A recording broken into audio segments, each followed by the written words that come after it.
Teman-temanku, Shalom, berjumpa lagi dalam YouTube channel Tanya Aja Pasti Ku Jawab. Berikut ini kita akan menyaksikan sebuah diskusi agama antara apologet Kristen bersama dengan Muslim, yaitu tentang ayat-ayat mengenai pernikahan ataupun perkawinan. Seperti apa diskusinya? Saksikan video ini dari awal sampai habis dan semoga memberikan pencerahan ya.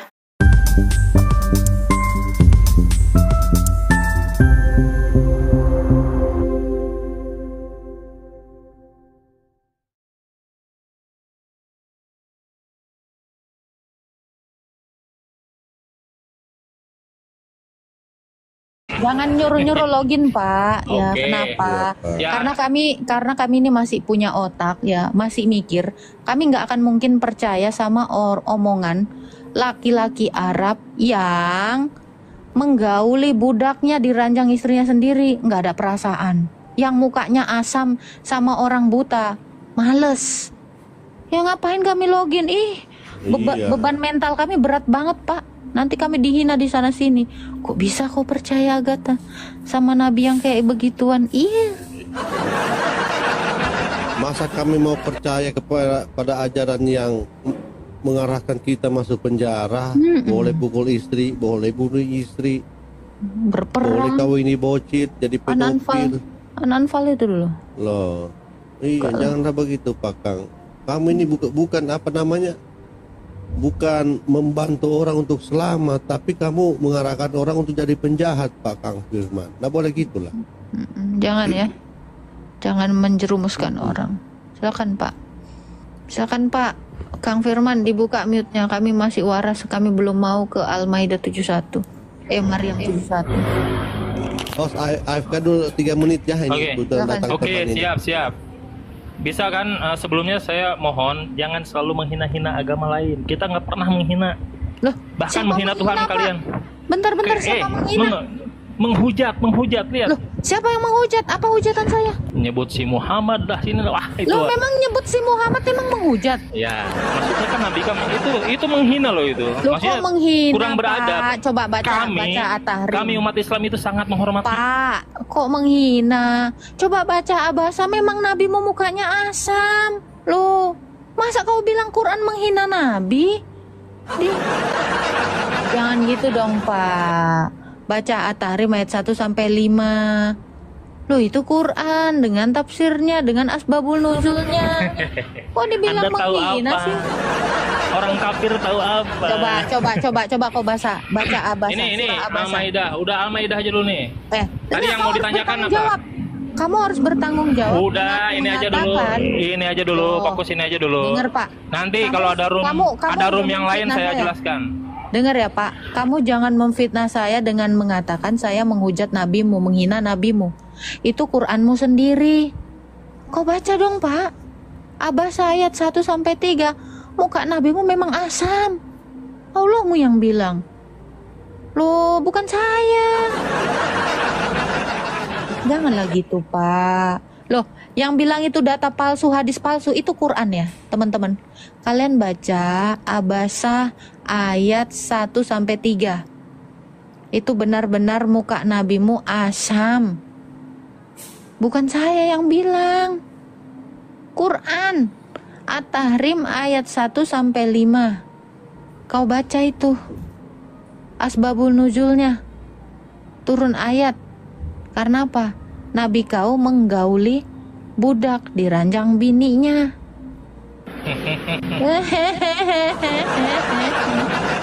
Janganlah. Jadi kau harus minta maaf dulu. Kamu sudah menuduh saya menghujat. Wong itu Allahmu sendiri yang nulis. Saya nggak menghujat Anda. Maksudnya orang Kristen ini di Loh, jangan bilang orang-orang Kristen ini. Kamu ngomong sama saya. di room kamu kalian minta itu. maaf. Kamu di minta tiap maaf room dulu. kalian. Kamu minta maaf dulu.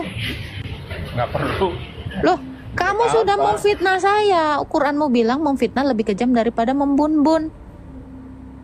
Loh, kamu fitnah saya dengan mengatakan saya menghujat.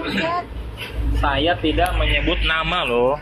Loh, kamu bilang saya tadi menghujat.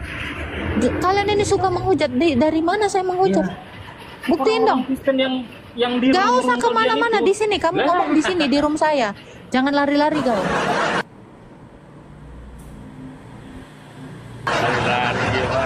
Cepet, kamu harus minta maaf.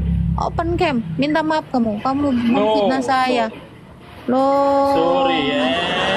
Oke, udah bilang sorry, makasih. Ya udah nggak apa-apa, saya terima maafmu. Oke, saya terima karena kamu udah bilang sorry. Ya udah. Besok-besok jangan bilang saya menghujat ya. Karena Quranmu kok dibilang menghujat. Gimana sih kau?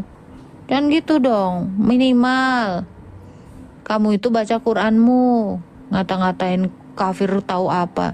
Kafir tahu segalanya. Biar kau tahu. Untung saya nggak nyuruh kamu cium tangan saya nih karena udah minta maaf. Mau dijelaskan nggak nih Al-Maidahnya? Lah kau selesaikan dulu fitnahanmu. Loh, Minta maaf. katanya tadi bilang sorry udah. Oh, jadi kamu udah minta maaf ini? Gimana? Jadi kamu udah minta maaf? Nggak tahu, gantung aja ngegantung. Loh, jangan dong. Gak enak digantung-gantung. Ayo. Minta maaf untuk apa? Loh, kamu memfitnah saya.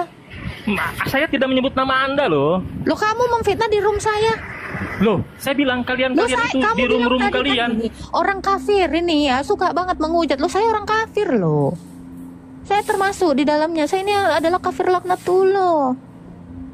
Oh, kamu ini. Saya ini kafir. Saya menutup diri. Ayo, kamu minta maaf sama Nih. saya. Ayo. Tadi kan Kenapa udah bilang kamu fitnah sorry. saya? Oke. Udah bilang Kamu minta sorry maaf ya. atas apa? Nggak tahu, saya kan punya Loh, salah soalnya. kurang ajar. Oke, sekarang kamu Bang, kalau memang kamu orang Islam, ya, di dalam iman Islam dikatakan memfitnah lebih kejam dari membun-bun. Kamu itu lebih kejam loh daripada ini memfitnah saya. Coba. Tapi itu fakta, kalian itu menghina Nabi Muhammad. Itu Apa fakta loh. Apa hujatannya? Hah? Apa Ya, hujatannya? Nabi Muhammad tukang kawin lah. Loh, Padahal sekarang saya Nabi tanya, dia suka kawin nggak? apa? Saya tanya, nabimu suka kawin nggak? Bung Karno juga suka kawin. Saya tanya, itu nabi kau itu tukang kawin nggak?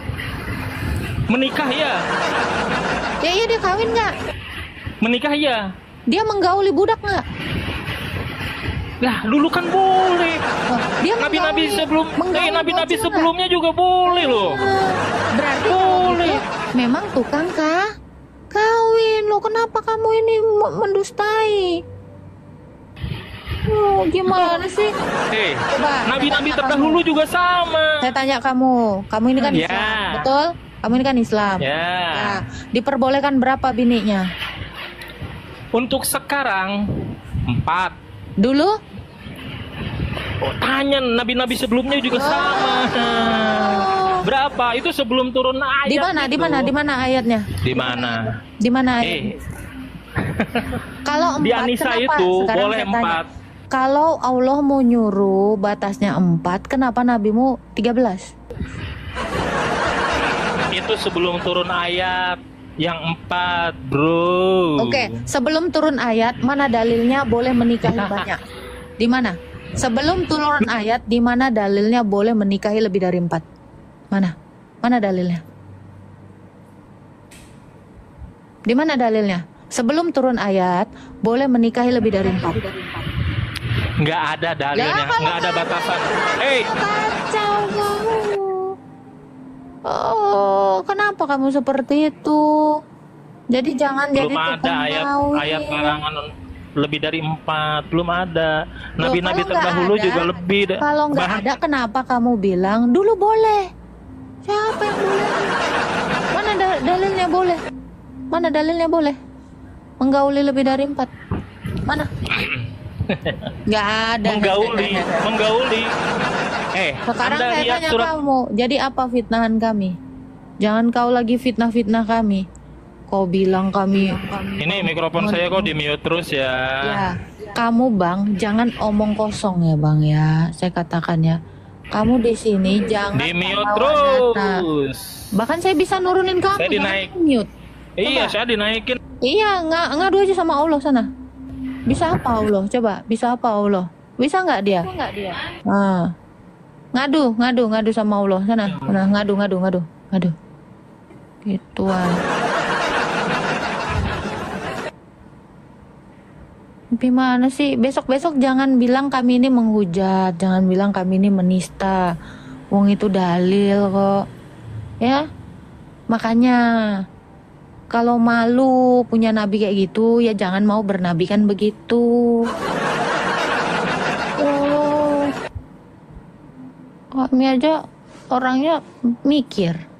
Makanya tadi kamu nyuruh saya login, saya nggak mau. Kenapa? Saya belum sanggup menanggung hinaan yang adalah fakta. Ya itu, nyuruh login, ya nggak mau lah.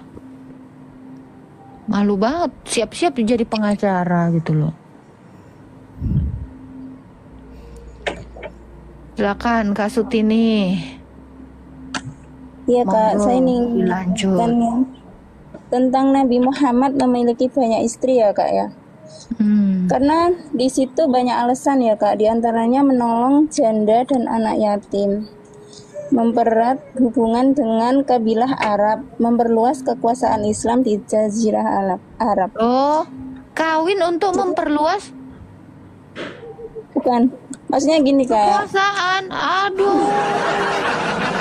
Itu namanya apa ini? Beberapa Modus fakta yang dong berarti nikahnya. Enggak Kak, maksudnya gini, Nabi Muhammad berpoligami setelah memasuki usia 50 tahun ke atas Kak. Jadi bukan karena syahwat aja, dia menolong janda miskin, anak yatim, bukan anak yatim, maksudnya orang-orang yang kurang mampu kayak gitu Kak. Jadi bukan hanya syahwat yang di itu. Loh, Kak, kalau menolong itu harus menikahi kah? Ya mungkin dengan jalan itulah dia akan. Itu menolong kan menolong syahwat jandanya atau menolong apanya?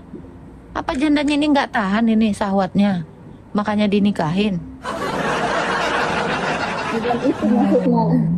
Kak, Maksudnya gini, banyak, Kak. gini Kak, secara logika banyak jalan untuk menolong janda, ya. Jangan menikahi lah, ya dinafkahi. Tapi jangan, nggak perlu harus dinikahi, kecuali memang motifnya untuk menafkahi syahwat janda-janda. Nah itu kan lain ceritanya. Gitu. Nolong itu dengan bersedekah itu bagus. Terus tadi kakak bilang menikahi supaya memperluas kekuasaan di Jazirah Arab. Berarti ada modus dong, menikahi atas dasar kekuasaan. Jadi dia karena Islam masih itu awal-awal ya Kak. Jadi masih berdakwah untuk kepentingan dakwah dan penyebaran ajaran agama Islam itu tadi Kak. Kapan Nabi berdakwah Kak? Bukannya Nabi sibuk berperang Kak, bukan berdakwah. Dakwah Nabi dari awal dapat wahyu, dapat firman yang di Gua Hira itu, dia itu dari sembunyi-sembunyi dulu dakwahnya, jadi nggak langsung menyebar gitu, kayak dari sembunyi-sembunyi selama 3 tahun. Karena di situ kan kebanyakan bukan agama Islam kan Kak, agama Quraisy, agama Yahudi. Jadi kalau langsung terang-terangan itu pasti akan di perang di itu. Makanya itu ada sebentar Kak. Kok berarti Islam itu baru-baru diperkenalkan Nabi Muhammad gitu waktu dia diutus menjadi nabi gitu Kak? Dari dalam roh itu sudah Allah utus Kak. Cuman dia semenjak lahir dari kecil sampai dengan umur sampai mendapat wahyu ya umur 40 tahun dia tidak pernah berzina, tidak pernah menyembah selain, maksudnya menyembah berhala-berhala kayak gitu. Jadi dia tuh masih suci sampai dia mendapat wahyu itu tadi. Tunggu Kak. Sebelum masuk Islam dia suci, tidak berpoligami, tidak apa tadi kata kakak itu. Loh, kok setelah masuk Islam kok malah lebih kacau Kak? Kawin sana sini loh. Mendingan tuh gitu Muhammad nggak usah masuk Islam lah. Masuk Islam malah nggak suci. Loh, gimana ini? Coba, selama dia belum jadi nabi ya, sebelum dia masuk Islam, ya, dia pernah membunuh nggak? Nggak pernah. Kenapa setelah masuk Islam jadi membunuh? jadi berpoligami, jadi nggak suci. Wah, nyesel banget. Mending Bukan nggak masuk seperti Islam itu, dong Kak, kalau gitu, Kak. maksudnya. Karena diperangin dulu, jadi kita memberantas Nabi Muhammad berdakwah itu untuk memberantas orang-orang yang maksudnya menyembah berhala, menyekutukan Allah kayak gitu, Kak.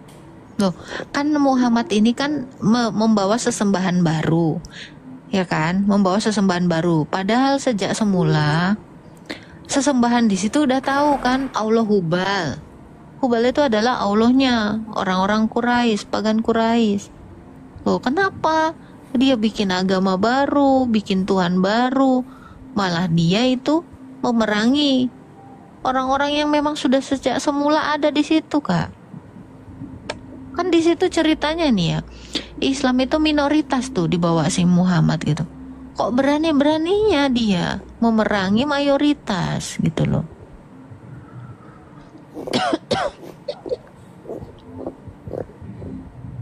Coba Kak, gimana itu? Pikirin dulu lah Kak. Ini kok Nabi udah bagus-bagus, suci, masuk Islam malah kotor.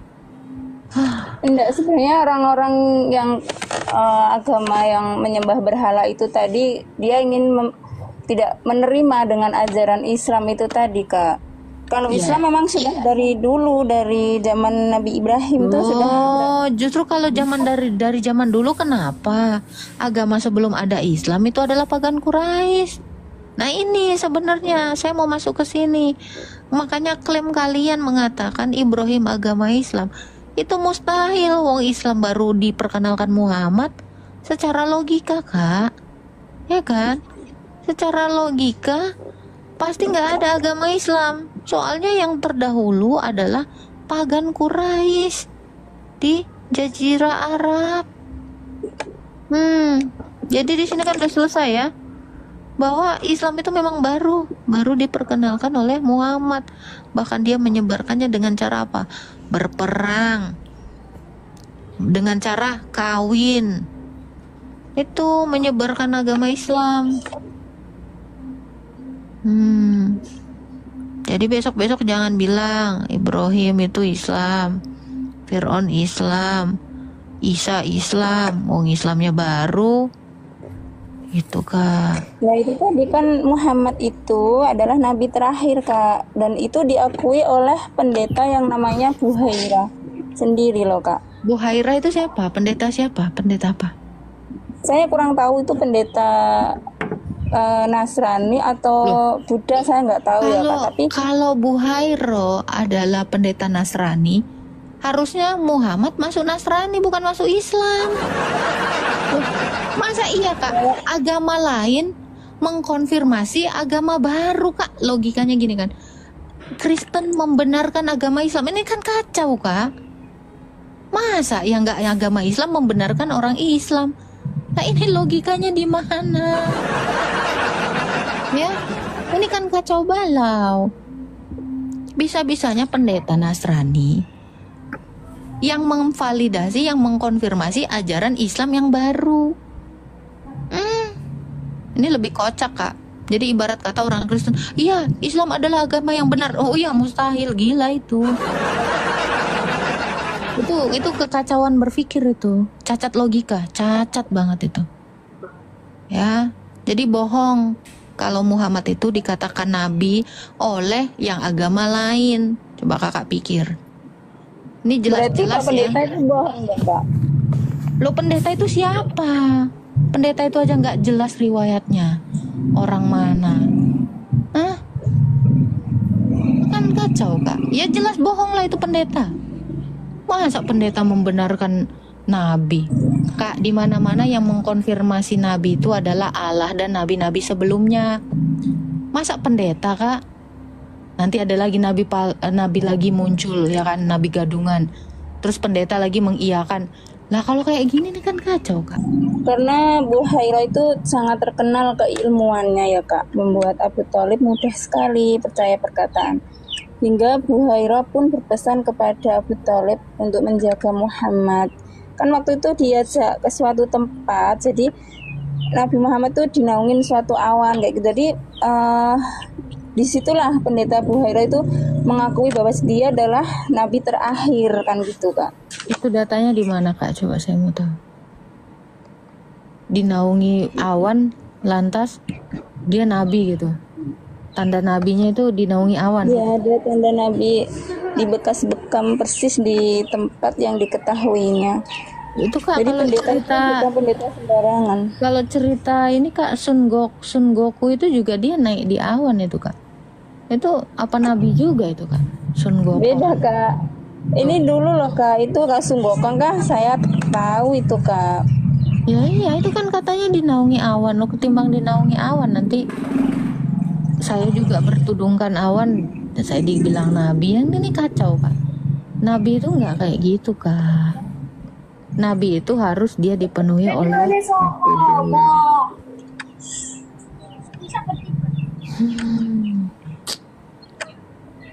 Kakak kok percaya sih Kak kayak gini Kak, cerita abal-abal gini Kak. Aduh.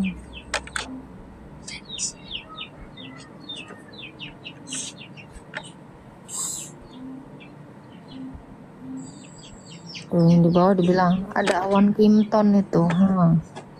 Siapa lagi tuh? Berarti Doraemon juga bisa jadi nabi dong Kak? Doraemon juga bisa dia ini dinaungi. Enggak lah Kak. Loh, bisa lah. Di dalam buku ceritanya juga kan Doraemon itu bisa naik awan, dinaungi awan, bisa.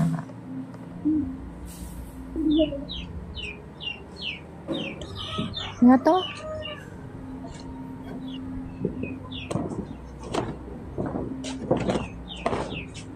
Ya mungkin yang ini bersambung ya Kak ya, karena masih kurang ilmu. Jadi saya ingin menanyakan soal ditebus kayak gitu Kak ya, dosa kita katanya kan ditebus ya sama Tuhan Yesus Kak ya. Jadi Ini tuh kita udah lari. Oke, udah pindah ya ceritanya ya. Iya tadi saya udah bilang bersambung dulu ya. Kan di room Kakak ini kan tidak satu tema gitu. Jadi boleh berpindah-pindah kayak Pak Labising tadi, pindah ke sini, pindah ke situ kan kayak gitu kan. Tapi Kak Sut ini coba itu tadilah nabi kok bisa Kakak percaya seperti itu Kak? Segampang itu. Pendeta yang mentahbis itu kan aneh nggak sih Kak? Masa nabi itu dikonfirmasi sama pendeta? Ini kacau ya. Ini enggak masuk. Itu ada di sirah Nabi Kak. Saya baca di sirah Nabi Muhammad. Sirah yang mana Kak? Iya pokoknya sirah Nabi Muhammad yang dirangkum beberapa sumber. Ketika Nabi berusia 12 tahun tuh diajak oleh pamannya Abu Thalib. Kakak tahu nggak penulis sirah ini sejaman atau enggak? Bahkan penulis sirah ini ya, itu bukan orang Arab ya. Penulis sirah ini juga nggak tahu latar belakang nabinya. Kacau nggak ini Kak? Ini lebih parah lagi Kak. Harusnya penulisnya ini ya orang yang sejaman, orang yang kenal gitulah. Ini penulis sirahnya aja jauh tahunnya, beda berapa generasi gitu. Udah gitu penulis sirah ini pun nggak kenal gitu. Ini kan lucu Kak, sirahnya lucu.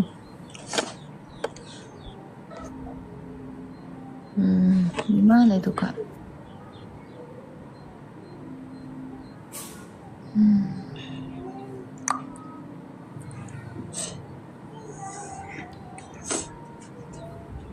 Kak jangan nangis dong Kak.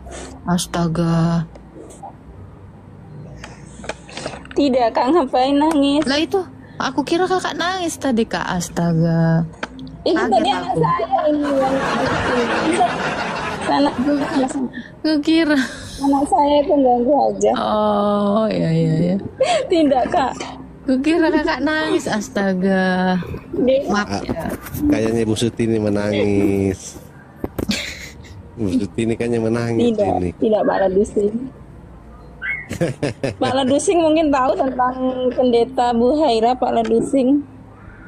Buhaira, oh yang ini ya, yang apa namanya, yang nyatakan bahwa baginda itu nabi akibat gara-gara ini kan tompelnya ada di pundak, bukan ya? Iya, bekas-bekas. Ya kan? Masa Jangan Iya. diketawain dong, Kak.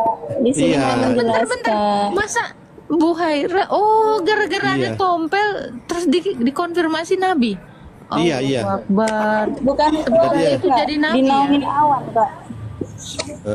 Tidak begini ini ceritanya.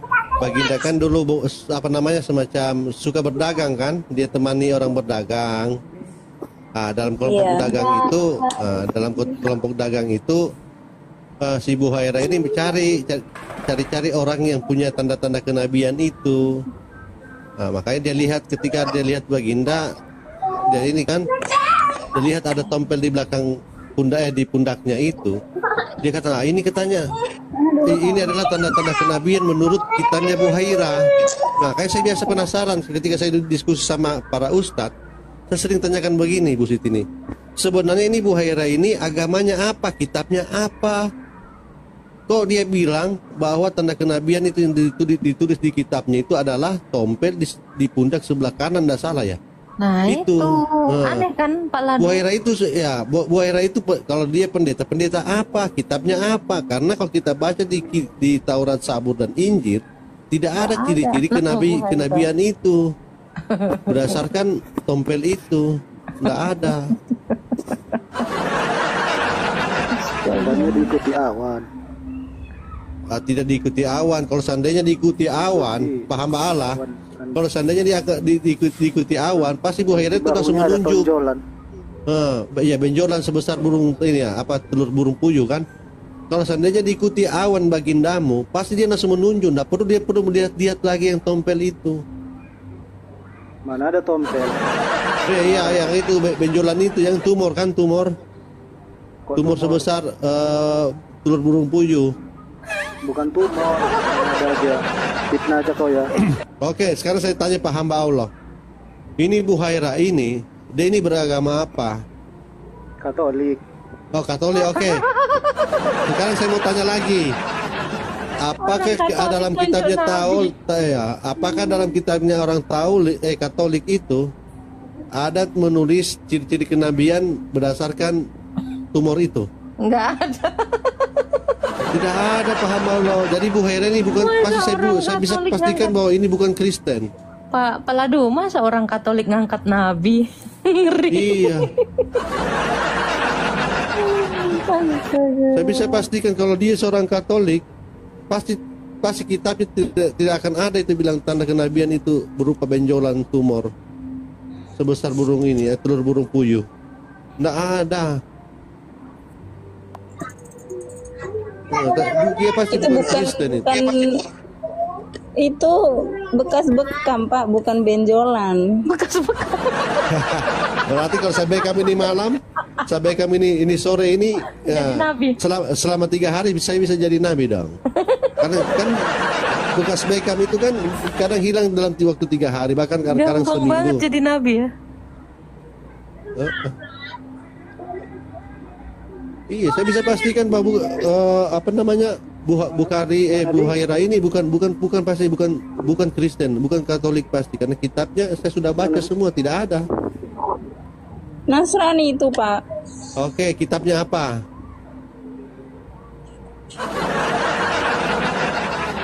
Enggak, lucunya gini loh. Bisanya pendeta Nasrani ngangkat nabi. Ini apa? Iya. Astaga, kuasanya apa? Otoritasnya apa? Pendeta saya pernah- Nasrani yang nggak jelas ini Saya ngangkat. pernah baca kisah itu. Jadi menurut pendeta itu katanya di dalam kitabnya itu sudah dibuatkan bahwa ciri-ciri nabi itu punya tumor sebesar telur burung puyuh itu di pundaknya. Tapi saya cari kitabnya, kalau kitab Kristen itu tidak ada. Mau Kristen Katolik tidak ada. Karena Pasti, Bu. kitab-kitab bimbel itu sekarang udah perbarui itu yang asli. Malah perbankan. Sudah banyak, sudah abang serapan Pak. Enteng banget ya, enteng banget ya. Bu Pala Sutini. Dusing, Pala Dusing, Ya. gini Pala Dusing. Aku Ya. ngangkat kau jadi nabi, terus gitu kan. Ada orang lain gini kan. Apa buktinya dia ini adalah Nabi. pendeta? Ada di dalam kitabnya. Mana? Udah dirubah-rubah. Padahal Bu Sutini, kalau Ibu Sutini mau tahu Bu Sutini, Aduh, dirubah-rubah. ketika nabimu ketika sudah lahir itu Alkitab itu sudah dikanon Bu Sutini, sudah berbentuk buku. Mana bisa lagi dirubah-rubah itu? Iya, bagaimana mau dirubah-rubah lagi? Kan lucu. Alasannya ini lawak banget loh, serius. Oh, Selalu gitu. host baru dengar ya cerita ini. Oh, saya sudah lama saya. Enggak, Malah saya baca. bukan, alasannya gini loh. Mana ada kalau ada di buku di kitab kami yang sebelumnya udah dirubah kitabnya. Kan enteng banget gitu loh. Kok bisa tahu mereka kitab kita udah dirubah, mana yang aslinya? Kan gitu.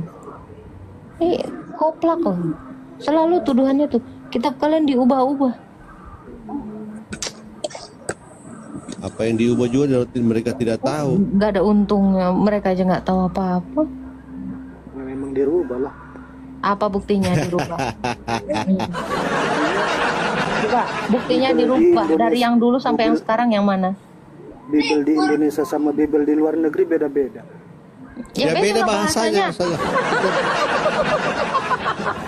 Masa Jadi yang iya? ada di Indonesia ini adalah terjemahan Indonesia, yang di luar negeri ya sesuai dengan pokoknya yang di Amerika ya.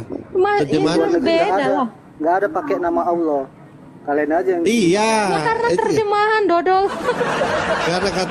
Karena kata Allah sudah masuk di dalam kamus besar bahasa Indonesia. Puji Tuhan, kita sudah mendengarkan diskusi agama tentang perkawinan ataupun pernikahan, dan setiap kita diingatkan kepada satu bagian firman Tuhan yang tertulis di dalam Injil Matius 19 ayat 4 hingga ayat yang ke-6. Demikian bunyinya. Jawab Yesus, tidakkah kamu baca bahwa Ia yang menciptakan manusia sejak semula, menjadikan mereka laki-laki dan perempuan, dan firman-Nya, sebab itu laki-laki akan meninggalkan ayah dan ibunya dan bersatu dengan istrinya, sehingga keduanya itu menjadi satu daging. Demikianlah mereka bukan lagi dua, melainkan satu. Karena itu apa yang telah dipersatukan Allah tidak boleh diceraikan manusia. Jadi teman-temanku, sejak semula kehendak Allah bagi manusia adalah supaya manusia itu satu pasang, satu laki-laki, satu perempuan, ya. Jadi bukan satu laki-laki, 4 wanita, atau satu wanita, 4 pria, bukan. Tapi satu pasangan. Dan itulah kehendak Tuhan yang harus orang Kristen lakukan, agar dengan demikian keluarga-keluarga bisa menyatu, bersatu, dan saling mengasihi, dan kehidupan keluarga-keluarga Kristen mempermuliakan Tuhan. Tuhan Yesus memberkati.